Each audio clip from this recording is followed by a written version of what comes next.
Let's begin the live Facebook Live for balancing privacy and digitization. Today we'll be discussing how we can maintain privacy in an increasingly digitized environment.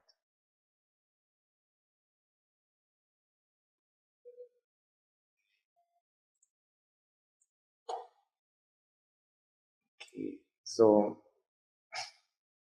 why are we talking about it? Well, it's a very timely topic considering the European Union's General Data Protection Regulation, otherwise known as GDPR, and Cambridge Analytica's data privacy issues that just recently came to light earlier this year, and is currently very much in the news. And as information systems auditors, data analysts, business analysts here at Symptai, changes like this are very important and very interesting to us, especially in terms of governance. How do we control, how do we monitor issues like this and implement policy and procedures that will help businesses to become better and adhere to the regulations as best as possible. And as information security experts, where we reinforce persons' environments, their networks, their computers, their people, and as business analysts who design solutions and help companies grow into better digital companies. And as I mentioned, the Cambridge Analytica issue, last year there was Equifax, the insurance-related company there, well, credit score-related company, and Yahoo, which is the biggest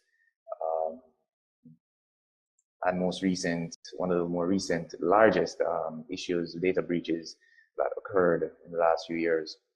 And just to give you an idea of the scale of this, Yahoo, their entire customer base, and as you may be aware, Yahoo is more than just email and a search engine. It is sports, news, games, entertainment. It has a plethora of services that they offer, and they collect data at each of these points and have information on customers throughout their different applications, including apps on your cell phones and so on, smart devices. And if you've ever had a Yahoo account, your data is out there. Maybe you didn't fill out everything, so maybe not everything about you is out there, but some data is about you is out there if you've ever had a Yahoo account. So what kind of data are we talking about? Well, it's data about you. Your name, your date of birth, things you like and dislike, your location, your nationality. Depending on the website or the app, they may have data. A company may have data on you about your relatives, the people you talk with on a daily basis, the people you work with, the place that you work, medical information, and the list goes on. But there's also data about you. That's more dynamic. It's not so static as your name or something like that. Such as your location, where you spend most of your time every day, where you travel to, your travel history, the places that you frequent the most, websites that you go to, the apps that you use the most, entertainment that you like, such as music, the videos that you watch online, events that you are going to or have been invited to at least, and your voice. There are now so many devices such as Alexa and Apple Home and Google Home, things like this, and even your smart devices that can use your voice as inputs. So it may be capturing some of that. And just to allay some fears, at least for Alexa that I am aware of, they don't store everything. They only store up to 5 seconds if you don't use the command, hey Alexa or something like that. And it will overwrite those 5 seconds as long as it doesn't get the command. So if you do say, Alexa, play, John Legend's new music or something like that, it will store that bit, that command that you gave it, because it gives you a history of the commands that you've given it. So it does have bits of your voice stored, but otherwise it doesn't really try to store too much of your information. Google Maps, if you have your location turned on or location services activated on your smartphones, it will be capturing your travel history and it can automatically detect where you work and where you live based on where you are during the day and during night. And these are services that some people like to use. That's why it's available. Companies make services and products that people are interested in and would like. But at the same time, it's capturing information about you to provide that service. And you should be aware of things like this. So what is digitization? Just to make this clear for everyone, digitization is the process of moving to a digital business in the most basic sense. And in a more advanced sense, it is the use of digital technologies to improve, to change, and provide new services and generate revenue for a company and produce more opportunities for a company and for consumers, as I mentioned with in the previous slide, where there are apps, there are services that provide things that you are interested in and you will use in your day-to-day activities. So it's not all bad. There is good to this. But companies are nowadays using data and treating data as an asset. And so it's not just information about customers anymore. It's not just static stuff like where you live and who you are, your TRN, your tax registration number, that is, or if you're in the States, your social security number. It is an asset, and an asset can be used to make money, and that asset can be used to get more assets, and data can inform decisions. So it is a very powerful asset. And the cycle typically is that they will acquire your information in some way to provide you that service. So for example, you go to a bank or even a shoe store, they want to know about you. So they will acquire information about you to provide you with better service, hopefully. And so once they get that information, they'll curate it now to organize it basically. And then they'll try to enhance it, especially in the case of where in Jamaica's instance, where with the tax registration number, TRNs weren't very widespread when they came out. It wasn't mandatory at start, and it came in in the 90s. So there were some persons that had it and some that didn't. So there were accounts at banks that do not have TRNs in the 90s and still don't have them now because persons haven't come in to update them. And I'm aware that banks are interested in getting this information to update their data on you, and it's not for malicious intent. It's because regulations state that they must know their customer, and KYC, otherwise called KYC, and they have to prove that they have done everything they can to ensure that they know some basic information about you, and that typically is your TRN, your tax registration number, your name, your address, and some way of contacting you, like a phone number or email. And if they don't have it and they become aware that they don't have it, they have a specific time that they have to update their information and knowledge about you, or have regulatory issues.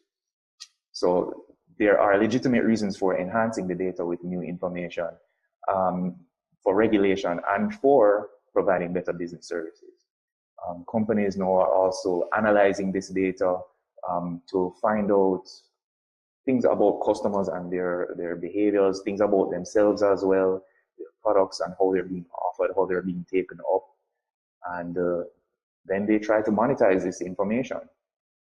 And it's a business. Their businesses, that is their goal to make more money. So it is expected that this will happen with all types of assets that they have. With all types of assets that they have. So now we're gonna get into some bits about privacy. And what is it? In the IT sense, IT assumes data is there. So if you have a system like a cashiering system at a store, or a banking system, or any type of system, an app on your phone, it is expecting that there is going to be some data that's put in and or even collected over time. So IT assumes that there's data, but in regards to privacy, IT asks what data can be shared with a third party.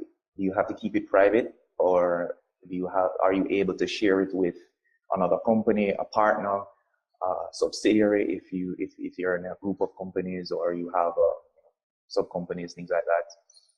But in terms of personal privacy, we're talking about being free from unwanted or undue intrusion or disturbance in one's private life, and this is the balance that we're talking about with digitization and privacy. Systems will have data and will use that data. Companies will use that data. And how do we ensure that persons, not just consumers, but the company itself as well, can be free from unwanted or undue intrusion and disturbance? Right. And just to point out, personal data is typically referred to data of an individual living person, though deceased persons will have some rights as well. So just keep that in mind as we go ahead. So what are the threats and risks to privacy? There are multiple threats and risks, but we're going to just go through a few of them. That's easy to explain and understand by everyone. There's web tracking. If you are aware, there are some sites that as you go to them, they will, in the background of the browser, put a cookie in place on your computer. And sometimes this cookie collects information about you, like what time you came to the site, what type of browser you're using, things like that. But there are some cookies that have code in it that will do additional things, like continue to follow you as you go to other websites, find out what you're clicking on, what you're doing, and the original website or company that you got that cookie from will basically get the information from the cookie every time you go back to the site, or in some other way. And so there are data collections. There's a lack of security. Sometimes persons or companies or developers themselves don't think of security first. So sometimes an app or a feature or a system is set up in a way that it doesn't cover all the bases for security. It may cover some basic things like a password, but the password might not be encrypted or strong. So yeah, there are threats right there at the front of an application sometimes. And the devices that are connected to everything, your smartphone is connected to your TV, it's connected to the router at home, it's connected to your refrigerator if you have one of those, or even your washing machine. And your cell phone, your smartphone might be secure, but your TV might not be, or your router might not be. And moving, on that same line of the router, you go out to a restaurant or a bar or something, or outside anywhere, and there's public or free Wi-Fi at a concert that you've been to, or a seminar, conference, something like that. And yes, the conference is providing this Wi-Fi to you so that you can, do your emails. You may have things at work that you still have to respond to. So it's very beneficial to you. And they may have a page that gives you information on the different seminars that are going on, who's the presenter, registration for the seminars, things like that. So there is a legitimate reason for free or public Wi-Fi, but at the same time, you have to be careful that you're connecting to things that you know of and are aware of, and that you have a reasonable expectation to be secure. And of course, social networking and social engineering, they kind of go hand in hand. And you may be using social media and not aware of the settings or the features of the web, the full features of the service, and you may be giving information about yourself willingly. Or it might be social engineering, where somebody is posing as a relative or a friend, or they're using some kind of meme or social activity that everybody's trying to use or do, and a malicious person might be trying to use that against someone to get information on them. And the main risks from all of these things is that discrimination. A company that isn't responsible might be inadvertently or intentionally discriminating against persons, because of their location. Their analytics might say, we know persons from this particular region don't usually use our services, or they're not very successful with our services, so let's just rule them out of the process, during the process. But a legitimate person coming from that region, that area, may really want to do business and is capable of doing business with the organization, but because some process is running in the background that has, based on data that they may have on you, is going to say, okay, this person is from this region, or they have we think they have this amount of assets, financial or otherwise, so we're not going to do business with them. This is a risk because refusal of service, or even in the government, you wouldn't want something like that happening. Disclosure of information is another risk. You don't want your information that you have willingly given to a company to get out there. Lack of anonymity. It becomes harder to stay private the more your information is out there, and with more companies and with more services and apps and things like that. And of course, the movement of data. As I mentioned before, a company may have maybe a part of a group of companies, and when you signed on, you allowed them to share your data with that group, or they may use a marketing company to help them to make sense of the information that they have, come up with campaigns that are beneficial to you, because not everybody's an expert in everything. So companies will use the services of other companies who are experts in it to help them to improve. And this is, legitimate reasons. So your data may move, but is that company that they're using secure, keeping your data secure? Do they have policies in place, or are there laws protecting the original company and the third party in these regards, in regards of data and privacy and security?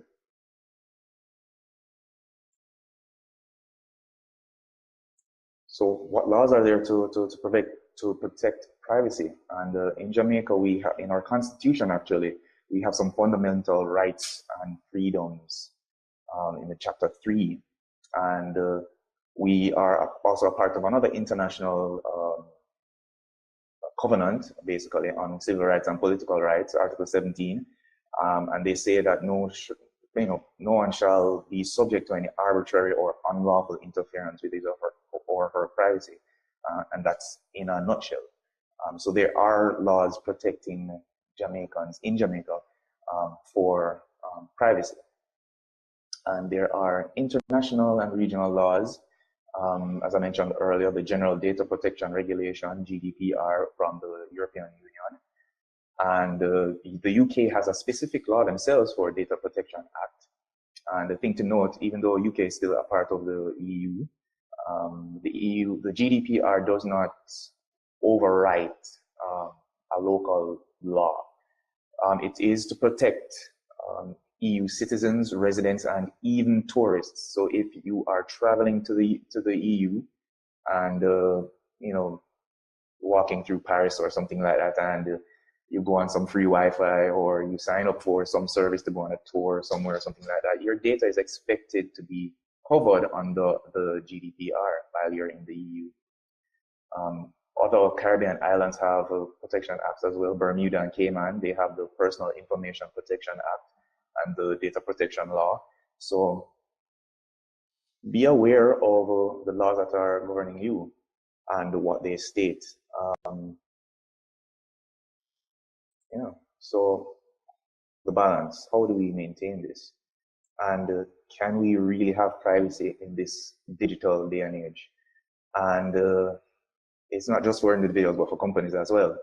And I think we can have some semblance on it. We can't have absolute privacy anymore, because you must interact with the government, and at the very least, they are collecting information about you. If you are a Luddite, as some people call it, or just a person that does not like smartphones or social media, or you don't really mess with the internet or anything like that, you will have some amount of digital privacy, yes. But if you are a person that works in technology or uses technology, or you just want to be a part of, the social happenings online, on devices, play games, things like that. Your data is out there with a company, and you can expect some amount of privacy. It's just how you go about it, and what you do, and how you do it. And companies can expect to have some privacy. They just have to put the effort into ensuring that their systems remain private as best as possible, because there is some expectation that technology changes, not just for companies that are developing them, but for malicious persons that are finding ways to break into systems. And you can't predict everything, so things will happen. But awareness is key. So you need to understand the laws that protect you as a consumer and guide you as a company. And you need to understand what you're signing to, agreeing to with a company or with a service or an app. And you, as a company, you need to understand your obligations to your customers, to your consumers, current and potential. And everyone needs to understand the technology that they're using, not just an individual with their smartphone or their browser or their laptop, computer, things like that, refrigerator. You also need to understand the technology as a company. What are you doing when you put a network or a public Wi-Fi in your business? What are you doing when you are storing information for processing transactions at your business? You need to understand these technologies and how to protect them and how to protect your consumers. And finally, you need to ensure that your technology is up to date, and patches are there for a reason. It's not good to leave an update for your phone hanging there for days, months, things like that. You need to ensure as a business that your firewall is up to date, that you are in regular contact with your vendor, and that you make the time and the people available to ensure that your hardware is up to date, that your software is up to date, and things like this. And they will definitely help you to keep safe as a company and keep your customers safe. So just to give you an idea, a further idea of companies using data, starting at the top, which is the smallest amount, and companies get personal data on persons, as I mentioned, your name, your address, your tax registration number, things like that. So as a start, and coming through the years, the companies have been getting more data about persons, not just those basic things, and now they have a large customer pool, so they're processing large amounts of personal data at a time. They're processing sensitive personal data, not just personal data. So a medical type of company, insurance type of company knows your history medically. A bank may know your financial history and status, where you work and how much you get paid, things like that. So that's very sensitive information. And they are now processing large amounts of this sensitive information that can identify you. And companies are now moving to the capability of analyzing, using software and tools to analyze automatically data to predict behaviors about persons. So for an example, a bank may assess a recent transaction that you've done with a credit card you have with them.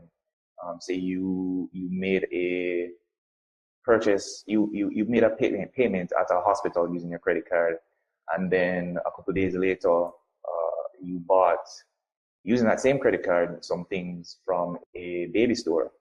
So they're going to think, maybe this person had just had a baby, or is related to somebody that had a baby, and maybe an educator, type of, or a child, a minor account is interesting to this person. So let's send them an ad in their email that we have for them, or let's, we have a mobile number for them. Let's send it to telesales and give them a call, and ask them about things, and see if there's any other product that they're interested in. They might be interested in insurance for the baby, or for going forward if they never had any before. So things like this. And That also tied in with predictive decisions, making the decision to show some more interest in this person because of their activity, what they might be interested in. And then eventually companies are going to move forward into using AI, artificial intelligence. That different companies across the world are creating artificial intelligence. Google, Microsoft, everybody is creating artificial intelligence in some way. Excuse me. And some companies have been using it already. And this takes the predictive capabilities a step further, in that it's not just a company creating an analytic at the time and then running it and then making a decision from that data. The AI might be creating the analytic themselves and then making that decision based on past decisions, and then recommending and actually executing actions and for the company. And this is one of the biggest points in our local laws for Jamaica and for the EU, where you should be aware, where customers should be made aware that their data is processed by a system. It is, in fact, used in such a way to make a decision about them, and they should have the right to be able to refuse that decision or ask for a traditional or manual decision to be made on their standing, so that they can potentially get the service, because that's what a consumer is there with you to do. And this has implications where an AI,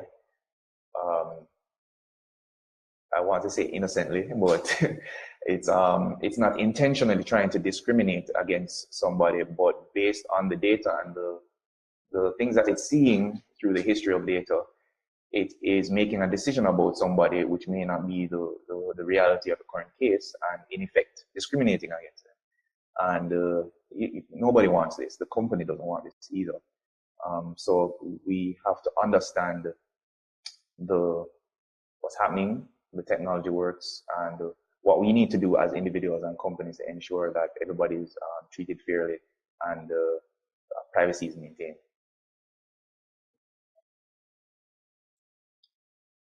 So how do you advance business insights with privacy in mind? And as I mentioned, with awareness, your systems affect this, your security, and the people that you have.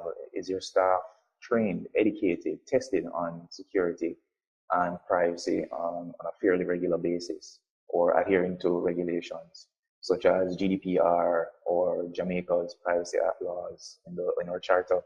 And do you review the analytics that your teams create? That do you vet them properly to ensure that they are as fair as possible? And it's maintaining a balance between this, because you want analytics to be able to process the data, but you have to ensure that it's being done in a right way. You have to ensure that your systems are allowing your analytics to get the right data, the right amount of data, the pertinent data, without giving them too much access to data and personal information or identifiable information.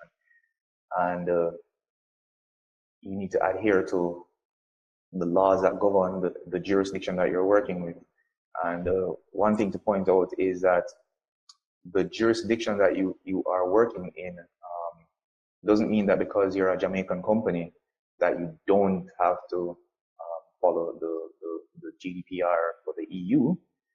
You actually have to, just like with FATCA, the financial reporting law that came out a few years ago from the US, where banks have to give information over to the US government on US citizens that have accounts with them, and their balance information and the tax that they are paying out or collecting for these persons and things like that have to be reported to US. It's the same with GDPR.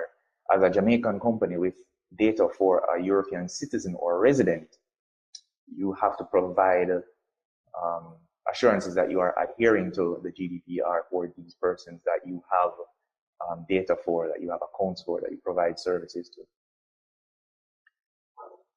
And it is as I said, creating a balance between this, and how you do that is through your systems, through the tools you're using, your analytics, the laws themselves, and very importantly, people that you have. So let's look at how your company uses data. And typically, a company may process data. They may not be the owners of data. So, for example, the marketing company that I mentioned, they may be temporarily getting data from somebody, from another company, to process some data to provide some sort of new information or transformation of data and giving it back to the owners of the data. You also have the controllers of data, and these are the persons that you interact with directly. The banks, the stores, the apps that you use, the websites that you go to that collect this information about you to register you, to onboard you as a consumer. These are the controllers of data, and they may be processing data themselves as well. And of course, you have manual businesses that are paper-based, and they are not really using the data, but they do have data on you. They are collecting data on you manually, filling out receipts, keeping copies of those receipts, ledgers. One might be noticing certain things about business hours and activities and things like that, seasons, trends, and they may be manually doing this. So they may not be digitized yet, but they may be collecting data and not really using it, but have an idea of what the data is saying.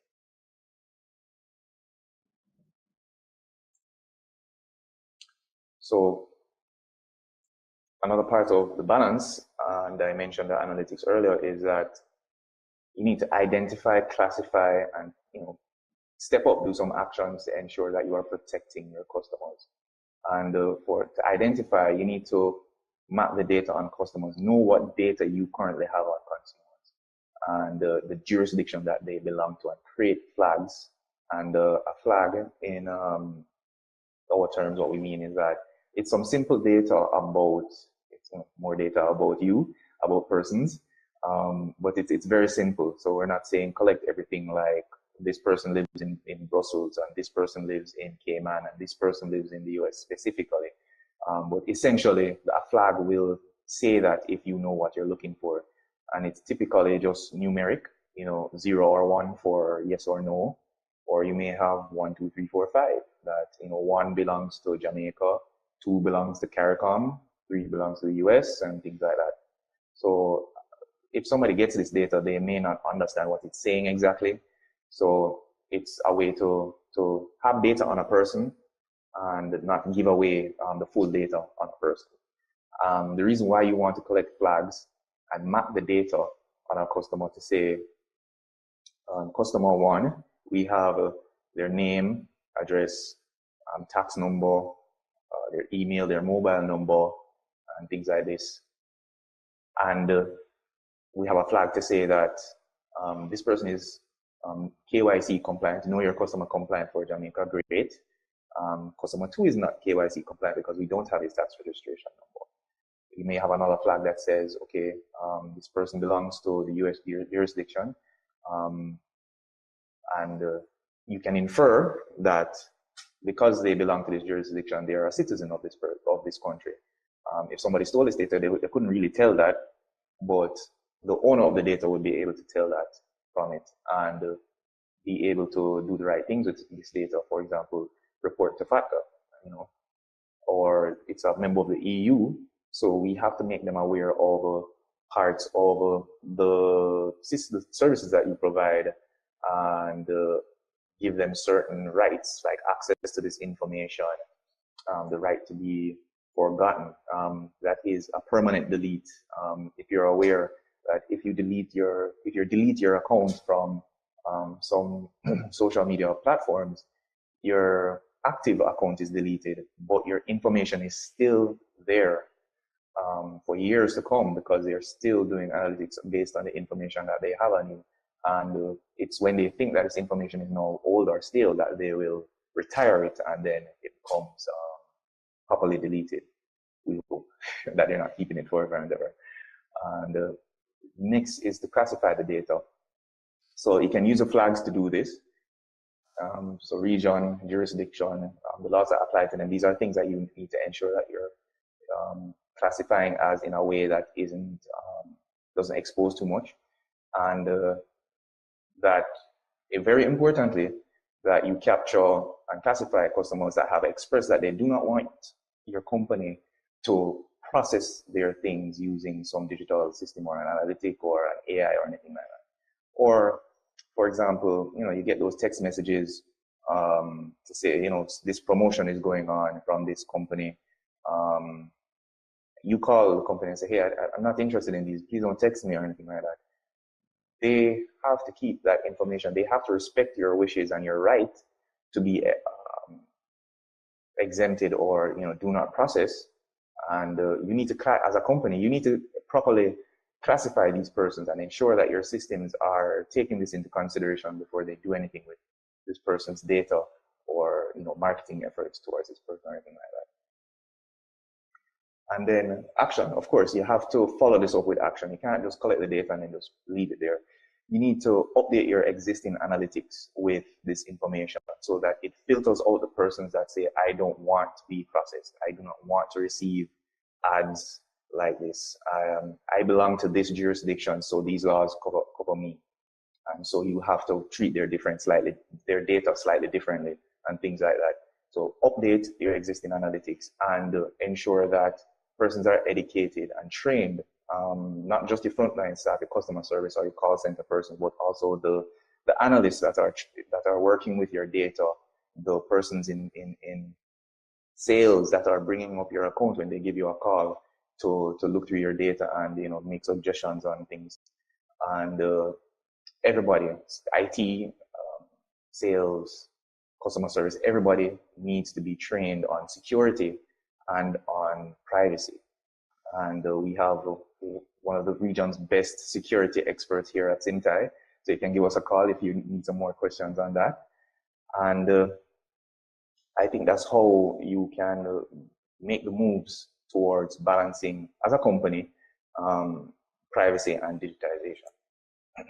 But what else can you do?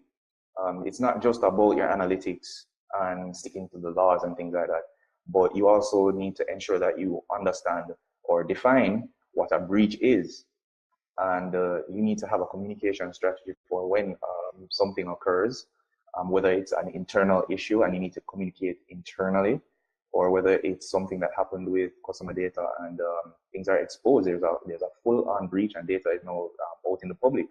How do you communicate to your consumers, to the public, of what happened and ensure that you are protected and that the regulators know what's happening properly? You need to develop a full communication strategy in the event of something occurring. And you need to update your policies, procedures, and the education material for staff and for consumers. Ensure that they're aware of what your obligations are as a company, and ensure that staff understand that the seriousness, the gravity of the situation, of sensitivity of information and of data, and the right that people have to privacy. And prepare and update your existing privacy clauses so that they reflect local laws as well as international laws, if you operate with persons within that region, or make it a part of the onboarding process. So for example, a customer comes in and would you like to sign up with us? We have a membership program. We collect this data. Are you a citizen of Jamaica or another region? And ensure that you have the proper privacy clauses in place so that when they sign and give you this information over, that they are confident that you are making the effort to protect not just yourself but them as well and their data. And prepare a privacy request process. Persons are going to come eventually and say, I don't want to be processed by a system for analytics, for marketing, or for anything like that. I don't want to be marketed to, things like that. So ensure that your company has a process to handle these requests effectively and keep a record of them so that you can take the right steps in the future after you've process this request completely and ensure that the customer is confident in that you are completely on their side and not just on your side. And this way, everyone can maintain some confidence and some ability to remain private in this digital economy. I want to thank you guys for joining me today. And if you have any questions, you can ask them now. Or if you think of anything that you'd like to ask us further on, or you'd like to engage us, you can check out our website at symptai.com. That's symptai.com. And you can give us a call. It's on screen, 968-6189. And get in touch with us. Let us help you to become a better company digitally, with the security expertise, the governance expertise, and the business assurance and solutions development expertise that we have in-house here at Symptai. Thank you.